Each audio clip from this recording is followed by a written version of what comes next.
ये question JEE mains 2024 में आया और ये रे ऑप्टिक्स का सवाल है और ये किरण प्रकाशिकी के चैप्टर से लिया गया जो फिजिक्स क्लास 12th का है। तो सवाल इस प्रकार है कि टू इमिसिबल लिक्विड, दो न घुलने वाले लिक्विड ऑफ रिफ्रैक्टिव इंडेक्स दोनों का दिया 8/5 and 3/2 respectively are put in a beaker as shown in the figure. Figure में हम दिखा दिया गया कि दो पानी या दो लिक्विड को मिला दिया गया और दोनों इमिसिबल है जिसकी वजह से वो कभी मिलेंगे नहीं, और इन दोनों के रिफ्रैक्टिव इंडेक्स 8/5 और 3/2 है। ठीक है, जो ज़्यादा भारी होगा वो नीचे बैठ जाएगा। ठीक है, are put in a beaker as shown in the figure, तो इसमें रखा गया the height of each column is 6 centimetre, और दोनों के जो हाइट है कॉलम की वो 6 6 सेंटीमीटर की है। The coin is placed at the bottom of the beaker, तो हम क्वाइन को इस बीकर के बॉटम में मतलब पेदी पे रख दिया गया है। तो कह रहा है the apparent depth of the coin is, तो जो इसकी एपरेंट डेप्थ है जो ऊपर से देखने पर हमको प्रतीत होगी वो है अल्फा/4, तो फाइंड द अल्फा। तो हिंदी में सवाल पढ़ लेते हैं। क्रमशः 8/5 तथा 3/2 अपवर्तनांक के दो अघुलनशील द्रवों को प्रदर्शित चित्र के अनुसार एक बीकर में रखा गया है। प्रत्येक स्तर की लंबाई 6 सेंटीमीटर है। एक सिक्के को बीकर की तली पर रखा जाता है और निकटतम अभिलंबवत दृश्य के लिए, मतलब हम लोगों को परपेंडिकुलर देखना है, सिक्के की आभासी गहराई अल्फा/4 है। तो आभासी गहराई का फॉर्मूला क्या होता है? अगर हम लोग किसी वस्तु को ऐसे समझते हैं, किसी चीज को, कि चलो मान लेते हैं कि मेरे पास वस्तु या जो हाइट थी लिक्विड की वो h है, और हम यहाँ पे किसी वस्तु को रखें और दिस हाइट इज h। ठीक है, तो जब हम ऊपर से किसी चीज को देखते हैं, यहाँ से ऊपर से अगर हम देख रहे हैं इस वस्तु को, तो ये वस्तु हमको यहाँ पे आती हुई प्रतीत होगी। ठीक है, यहाँ से प्रतीत होगी। ये दूरी जो है h डैश मान लेते हैं क्योंकि ये प्रतीत हो रही है। तो इसका फॉर्मूला क्या है? h डैश, जो कि आभासी हमारा जो ऊंचाई आई है, जो उसको हमको प्रतीत हो रही है कि ये इतनी ऊंचाई पे दिख रहा है, उसका फॉर्मूला होता है h/म्यू के बराबर। और म्यू क्या होता है? ये रिफ्रैक्टिव इंडेक्स होता है। किसका रिफ्रैक्टिव इंडेक्स होगा? जो हमारे पानी या जो लिक्विड है उसका। तो एपरेंट डेप्थ इसी को कहते हैं। तो ये हो गया हमारा एपरेंट एपरेंट डेप्थ। ठीक है, जिसको आभासी गहराई भी कहते हैं। तो ये apparent depth h dash is equal to h/म्यू हो गया।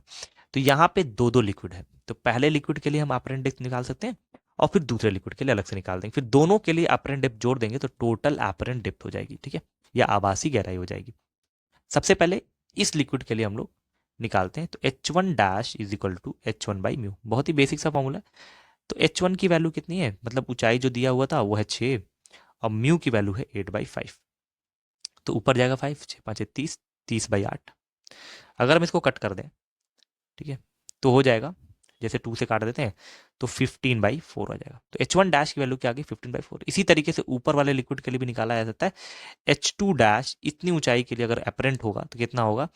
h1 जो ऊंचाई उसकी है, सॉरी, h2/म्यू, म्यू1 यहाँ पे कर देते हैं या म्यू2 कर देते हैं।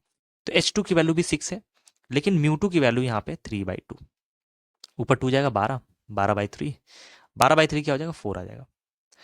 तो 4 सेंटीमीटर यहाँ पे दिखाई देगा और 15/4 यहाँ पे दिखाई। तो total apparent depth h dash is equal to हो जाएगा h1 dash plus h2 dash. ठीक है, सवाल के हिसाब से हमारा जो अपरेंट डेप्थ दिया था क्वेश्चन के हिसाब से वो था अल्फा/4। यहाँ पे दिख रहा है कि अपरेंट डेप्थ इज अल्फा/4 सेंटीमीटर। तो यहाँ पे हम h डैश की जगह पे अल्फा/4 रख देते हैं और h1 डैश हमारा आया था 15/4 और प्लस 4 आ जाएगा। तो अल्फा निकालना है तो 4 से मल्टीप्लाई कर देते हैं दोनों पक्षों में, तो ये हो जाएगा अल्फा बराबर, ये भी 4 से मल्टीप्लाई करेंगे, 4 से कट जाएगा तो बचेगा 15, और 4 से मल्टीप्लाई करेंगे 16, तो 15 और 16 मिला के हो जाता है 31 सेंटीमीटर। या सेंटीमीटर नहीं करेंगे क्योंकि अल्फा एक वैल्यू थी, यहाँ पे सेंटीमीटर दे चुका है, तो अल्फा की वैल्यू एक सिंपल न्यूमेरिक नंबर आएगा जो कि 31 आ गया। तो बहुत ही बेसिक सवाल था जो कि एपरेंट डेप्थ से लिया गया, कि हमारे एनसीईआरटी में भी ये चीज़ दी गई है लेकिन फॉर्मूला का इस्तेमाल नहीं किया गया था। ठीक है, फॉर्मूला क्या होता है किसी भी एपरेंट डेप्थ का निकालने का? वो होता है h/म्यू। अगर हम ऊपर से नीचे देखेंगे तो ये चीज़ हमको ऊपर दिखाई देगी। अगर नीचे कोई मछली है वो ऊपर की चीज़ को देखेगी, वो ज़्यादा ऊंची दिखाई देगी। तो वो निकालने के लिए फिर हमको म्यू से मल्टीप्लाई करना, जहाँ पे डिवाइड करके इस वैल्यू को छोटा कर दें तो वहाँ म्यू को मल्टीप्लाई करके हम उस चीज़ को थोड़ा सा बड़ा कर देंगे, या थोड़ा हमको जितनी हाइट पे वो वस्तु है उतनी हाइट पे नहीं दिखाई देगी।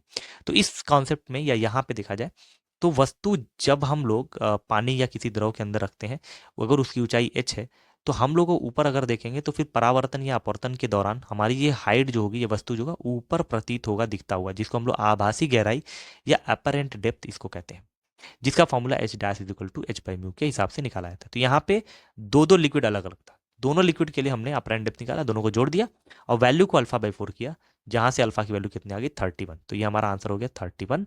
यहाँ पे भी रख देंगे 31। तो 31 क्या हो गया हमारा फाइनल आंसर हो गया।